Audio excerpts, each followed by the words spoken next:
Hello, I hope you're having a good day. My name is Nathan Brummel, and today we have a part two on the life of Pierre du Moulin, the French Reformed theologian who was a defender of the doctrines of grace. In the first part, we talked about the childhood of du Moulin, how he was almost murdered on St. Bartholomew's Day massacre, and then we also talked about his education and then his pastorate in Charenton, which was a suburb of Paris. Now we pick up, and it is around the year 1622. By 1622, Pierre du Moulin had been pastoring the church by Paris for 20 years. He had become well known for his writings, for his preaching, and for his defense of the Reformed faith.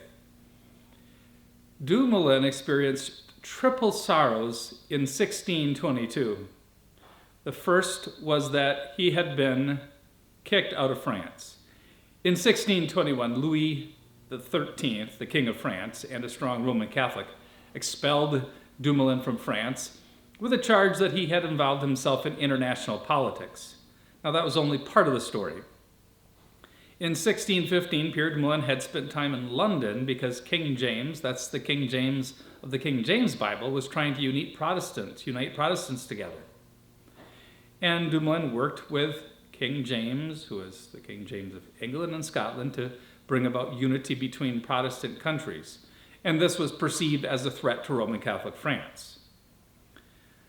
But he especially got in trouble because of his defense of the Reformed faith over against Roman Catholics in Paris. After returning home from England, he responded to a Jesuit named Arnaud, who had preached a sermon in front of King Louis XIII, in which he claimed that Calvinists wrongly interpret the Bible and attacked them.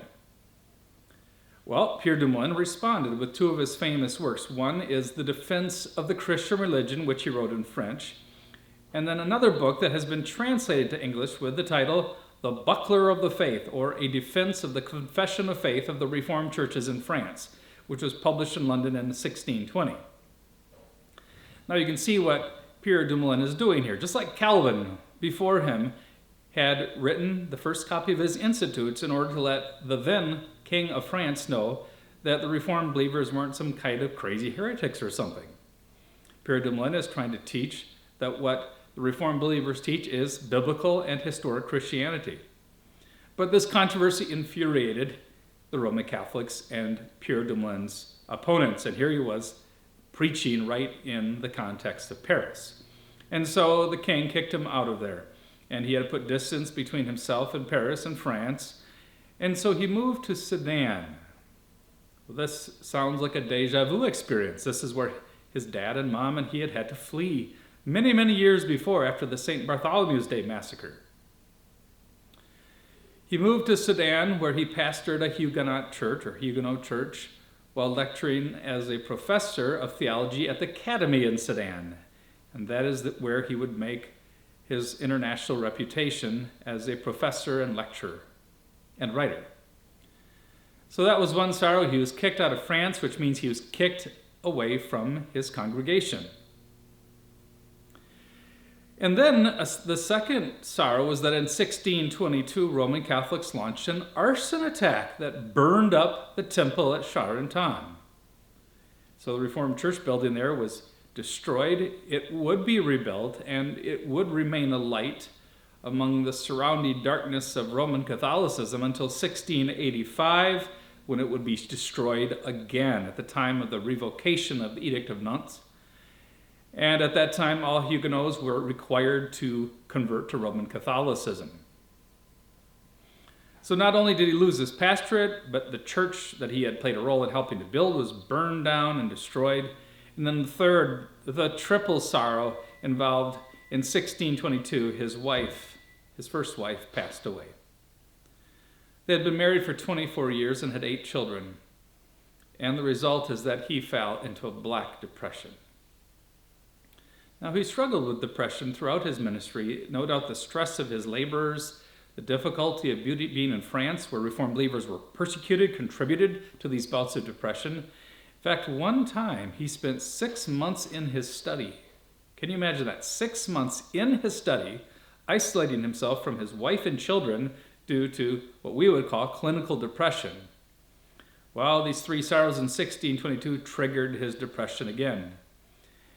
And as someone who struggled with depression, he later wrote a letter to his sons, two of whom would become ministers, in which he told them this. He said, "There is no softer pillow than to cast your worries and fears on the providence of God." Thus began a long career as professor at Sedan, where he would be a professor from 1620 to 1658 until he died. So for the second time in his life, du Moulin, who had grown up in Sedan as a boy, found himself living in the town, in this independent territory. There God did show mercy to him and gave him a second wife in 1623 named Sarah. She would outlive him, and God would bless this union with 10 children. That's why he has been called the patriarch. God gave him 18 children total. At Sedan, the new professor began a very influential career as a theological teacher and polemicist. He used a scholastic method in presenting his subject to his students. Now, in the 20th century, foolish church historians have claimed that the use of very careful and a very logical approach to teaching theology meant that the post-Reformation theologians had left behind the more humanistic theology of John Calvin or the magisterial reformers. But Richard Muller has popped this bubble. What these post-Reformation theologians did was simply that they used careful logic in order to argue for and defend the Reformed faith. Over against the Roman Catholic theologians, who had a very sophisticated, scholastic approach to theology, post-Reformation Lutherans and Reformed, they developed an academic approach to teaching theology in the universities, in the seminaries, in which they would defend their view over against their opponents in a very, very detailed way. Now, prior to this time, du Moulin had made a reputation already as a defender of the Reformation, but now especially he would write on a wide array of subjects, defending the Reformation against her main opponents. In fact, he was a Renaissance man with encyclopedic writings on a wide array of subjects. He was a celebrated controversialist, but his writing style was one that was very helpful in communicating to the general Christian. His writing style has been described as direct, terse, and unencumbered. In his writings, you don't find long, complicated sentences and paragraphs like you would find among some of the later Puritans.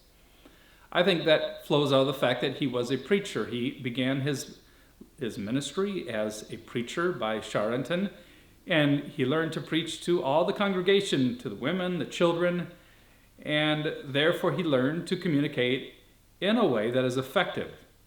And I think that's something that pastors bring to the writing of theology. They have learned to communicate and speak in brief, concise ways. We're also told that his writing was witty and drawn from the language of the common man. So he wasn't some type of snooty, scholarly theologian who wrote in a complex way. Like Calvin, he was a clear thinker, and I think we find with him how oral preaching helps a preacher to develop a communication style that is clear and succinct. Now, why haven't you read many of the writings that flowed from his pen, more than 80 of them? Well, his writings were translated into English, Dutch, Italian, German, Latin. In fact, 350 editions of his books were published in his lifetime. Now, today, if you want to buy one of his books in English translation, you often will find that they are out of print, and they can cost hundreds of dollars since they're now old and rare editions.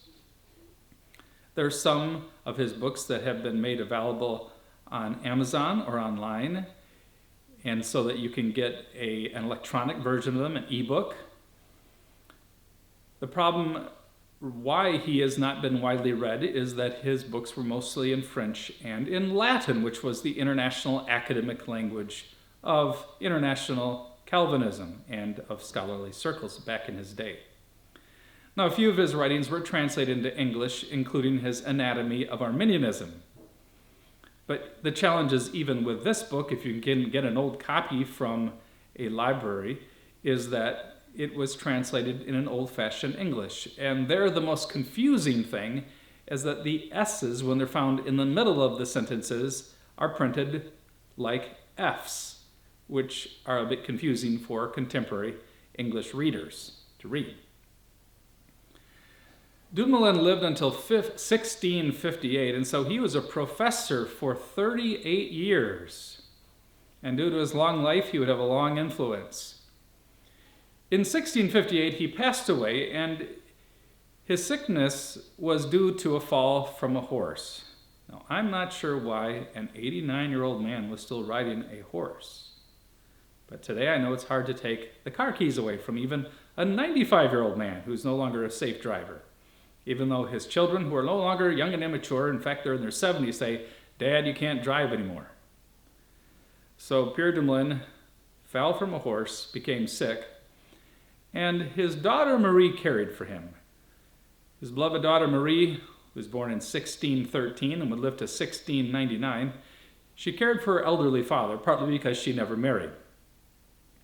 On his deathbed, she read the Psalms to him, and she regretted that she couldn't read the Psalms in Hebrew, which is what her father preferred.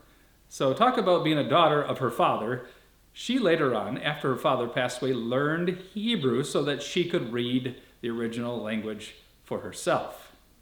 And, not surprising for a daughter of such a celebrated thinker, she, as a Reformed lady, advocated for the education of girls and women. Now, in the next section, what we're going to do is begin talking about how Pierre du Moulin defended the doctrines of grace. We will talk about how he rose to the challenge when Jacobus Arminius, a Dutch Reformed minister, began denying the doctrines of grace, including the doctrine of unconditional election. And then in a further series, we will look at how he had to deal with challenges within the French Reformed Church when a semi-Arminian named Moses Amirault began to teach things that were in line with Jacobus Arminius. Until then, goodbye. Have a good day.